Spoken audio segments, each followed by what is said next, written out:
It's 8:06 now as we plow through the fourth hour of 4 hours of morning broadcast history. If you missed the first 3 hours of the show, please do subscribe to our podcast and download so you'll catch every moment. An hour ago, we had Joe DeGeneva here, former U.S. Attorney for the District, and he gave us his analysis of today's first day of jury selection in the Trump criminal trial in Manhattan. You're going to want to hear that interview, so go ahead and download it. I'm Larry O'Connor alongside Julie Gunlock. Good morning. And Julie, we have Tom Fitton now to give us his perspective as well on what I believe can only be described as a kangaroo court at this point. Tom, thanks for joining us. Hey, good to be with you both. Good morning. It's so unnerving to see the way the media is covering this. And they wanted this headline, Donald Trump facing a criminal trial in Manhattan. But it should be pointed out that the charges against Donald Trump, if it were anyone else at any other time in our history, wouldn't have even been felony charges or criminal charges, right? These were they actually went out of their way to change the law just to go after him here. Yeah, I mean, in many ways, this is an abomination unto law, right? And it's not a question of no one else would have been charged. These aren't crimes. As I was calling it over the weekend, maybe dating myself, the Seinfeld prosecution, indictments and prosecutions about nothing. He did nothing wrong in detailing these payments related to the confidentiality agreement. Those aren't even real misdemeanors in any sense of the word. And what they're trying to do is, because they have statute of limitations issues, which would typically prevent, because of the passage of time, crimes from being prosecuted, they want to change those into felonies, right? And the felonies would be federal campaign finance violations. So the new rule is that it's perfectly appropriate to use campaign finance funds to pay confidentiality agreements. Who knew? You can be sure if he had done that, he'd be prosecuted. This is a show trial. This is a kangaroo court proceeding, as you say. Judge Merchant is a Democrat politician. Bragg is a politician. The judge himself should be recused and is conflicted and arguably violated ethics norms in giving monies to Joe Biden. We've literally a Biden supporter who was giving money to him while on the bench trying to jail his political enemy. And I tell you, this is a failure for the judicial system. Our institutions are failing that Trump is facing jail time for doing absolutely nothing. Our country is weakened as a result, and it has national security implications because it's so destabilizing and weakens us in the eyes of our friends and, most dangerously, our enemies. Tom, you're in the legal profession. You sort of, understand the legal profession. Well, broadly. Many would argue with you on that. Okay, but what is so confusing to a lot of people is that there doesn't seem to be any costs to this abuse of the courts. There's the bar doesn't come out. The New York City bar doesn't, or state bar doesn't in any way move to get a hold of this abuse of the judicial system. Do you know of any attempts or anyone? I mean, Jonathan Turley is on the other side, obviously, and he's warned about this. But are there any institutions, legal institutions, actually trying to fix this corruption? Well, to date, no. There have been some curtailing of the worst of the abuses in New York. Maybe the test will be met and they will pass later.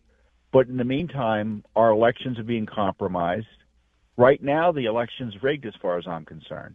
You had President Trump has had to spend countless monies, obviously time and attention that otherwise would have been focused on the campaign, to keep himself out of jail from these political prosecutors. And I was joking earlier, Jolie, I'm not a lawyer, but you don't need to be a lawyer to see what's happening here. And I tell you, Putin sees what's happening here, and the judicial system, as you've highlighted, the legal system has failed. I mean, the bar, you're highlighting the bar. If you're a lawyer defending Trump, you're putting your whole legal license on the line because the left has taken over those proceedings and are trying to, as we've seen here in D.C. and in California with John Eastman, here in D.C. with Jeff Clark, take your bar license if you dare to dispute an election and do what every other lawyer has been doing since time immemorial on election matters. These are dangerous times for our republic. Yeah. Our republic is falling as we sit here up in New York. And it goes even further than that, because there was an ask for a change of venue to Staten Island, not to Mississippi, but to Staten Island, so that there might be a better jury pool. That was denied. Donald Trump has raised the fact that this judge is an activist, and his daughter has raised money on this whole issue for Democrats in elected office, and he's now been gagged. He's not allowed to speak his mind publicly about charges against him. I mean, it's from beginning to end, this looks like something out of the Mao government or the Stalin government. Yeah, this is really truly an anti-constitutional process that has been embarked upon up in New York City. And, and the danger is, and maybe it's not a significant danger since Republicans and conservatives don't abuse process the way Democrats have been doing, at least to date, is that you get local prosecutors start prosecuting presidents willy-nilly all over the country. Yeah. I mean, if the new rules are, you can be prosecuted as a former president, and there are really no standards that, as you were highlighting earlier, Julian and Larry, that apply to you in the sense that you're below the protection of the law. All bets are off. What a way to disrupt our republic. Well, and George Stephanopoulos sort of tipped his hand here over the weekend with Chris Sununu, the governor of New Hampshire, because he was saying, would you still support Donald Trump if he was convicted of a felony? See, that's all they want. They want this seed. They've done the polling. They've done their test marketing on this. And there appear to be a handful of Americans who will change their mind about voting for Donald Trump if he is, in fact, convicted. And, of course, they're trying to tag other Republicans running for office in the House of the Senate with this, too. Oh, you're supporting a guy who's being convicted of a felony. Does that work? Is that going to work, Tom? Because, again, it's using our criminal justice system as a political weapon. Everybody sees it.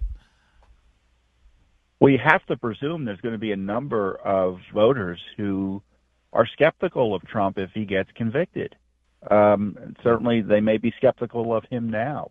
And it's I don't necessarily blame them. I would want them to pay more attention to see that the process is rigged.